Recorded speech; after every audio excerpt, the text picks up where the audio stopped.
At the top of this half hour, once again this year, Republican Congressman Ron Paul of Texas won the CPAC presidential straw poll. And once again this year, Mr. Paul delivered a stirring, rousing, optimistic message about liberty. The simple question is, can Barack Obama be defeated? So, first up, it's a pleasure to welcome you back to the show, Congressman Paul. Thank you, sir. Thank you, Larry. Nice to be with you. All right, I watched your speech on YouTube, and I thought it was one heck of a speech. Somebody who is not as bullish on you as I am is Mr. Donald Trump. I got a little clip from him. Let's just play that, and you'll respond. Hold on a second.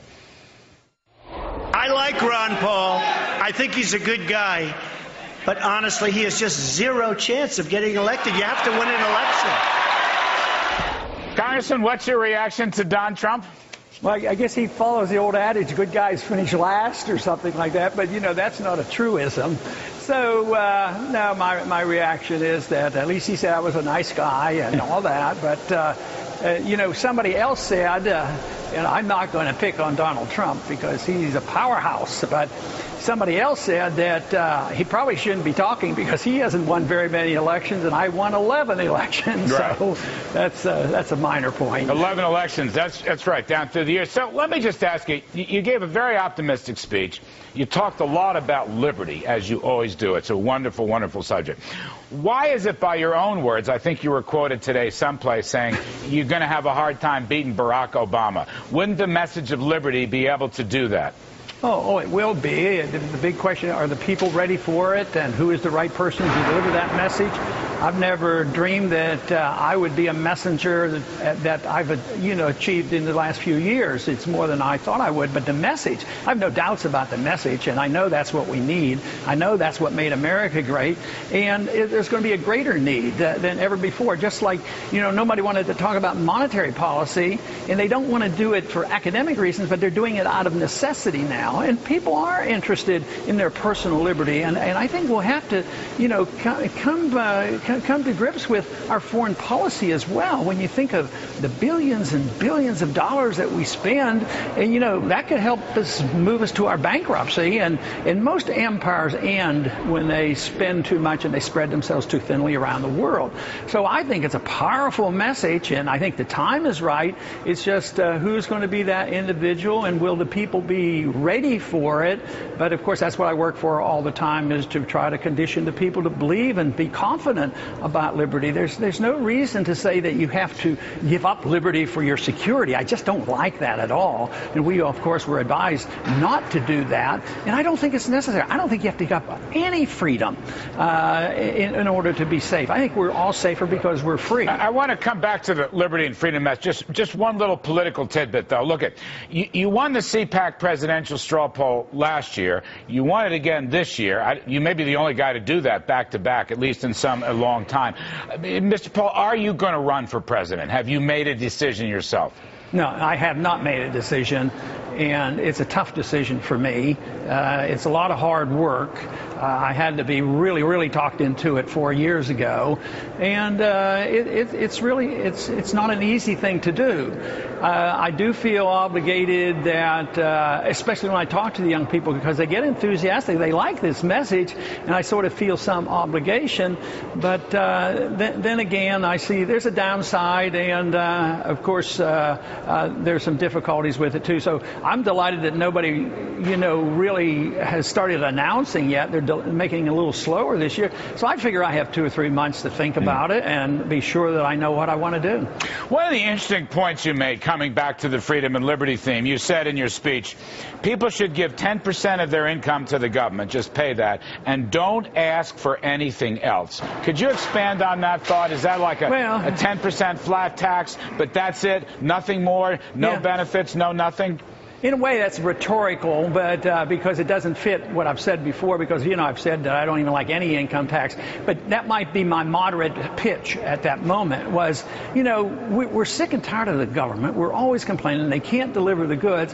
But maybe we ought to allow this opt-out. We'd like to opt out of this Obamacare. So why don't we have the chance to opt out of the whole system and say that the maximum they can take from our income is 10%, but then we don't take any benefits. No student loans, no Medicare, no Social Security, nothing. Just be on your own. And, you know, I think that would be pretty tempting. That young crowd didn't frown upon this. Don't you think if you were just starting your first job, Larry, that you might opt into a system like that? And say, boy, 10%? I get to keep 90% of what I make? I'd opt into it even if this is my last job. That's how much I like the whole concept of, you know, that means private and personal responsibility. Let me ask you just a couple more things from your interesting speech. One of your key points is this country should stay out of other people's hair around the world. You were very strong on that, as you have been in the past. In Egypt, we backed the wrong guy, like we always do, the dictator, and he just got overturned. Would you abolish foreign assistance? Would you abolish foreign aid? Oh, yes, and I'm thinking very seriously in the next day or two if I can bring up an amendment to do that, to just have an amendment strike the provision for foreign aid for the four biggest countries that get foreign aid. No, I support that, and I think we should, because, you know, even though I was delighted with that revolt in Egypt, the people were standing up, but, you know, the fact that the army took it over and the guy that runs the army is the best friend of Mubarak, you know, I don't see a whole lot of optimism there, but it's great to see the people get fed up. But it took them 30 years because we were propping this guy up. So I think we should give up on that. I think, you know, the founder said we should be friends with countries. We should trade with them. I think we're better off trading and talking with China. When I was in high school, we were killing each other, you know, and I had friends and neighbors that were killed, you know, in that war. But it's much better to maybe argue about tariffs or something, you know, a little more benign than killing each other. So that's why I think we should be talking with people. And they said, not your enemies. Yeah, like I'd be trading with Cuba. Everybody else wants to trade with Cuba. Why shouldn't we have open trade? You know what's remarkable about the free traders here? I think they're a bit hypocritical. They promote the trade agreements, which I have a little question about. They promote that in the name of free trade. At the same time, they're the ones who always want to put on sanctions. On every country they just disapprove on, they want to put on sanctions. That's a terribly interesting point. Let me stay with the China point for a minute. Okay, you're a free trader with China. I'm a free trader. But, they're not free traders. There's no reciprocal free trading rights. And you know a whole lot of people around the country, ordinary working folks, I don't know whether they're libertarian or conservative or I don't know what they are. They're furious because China won't play by the rules. Mr. Paul, what do you do about that?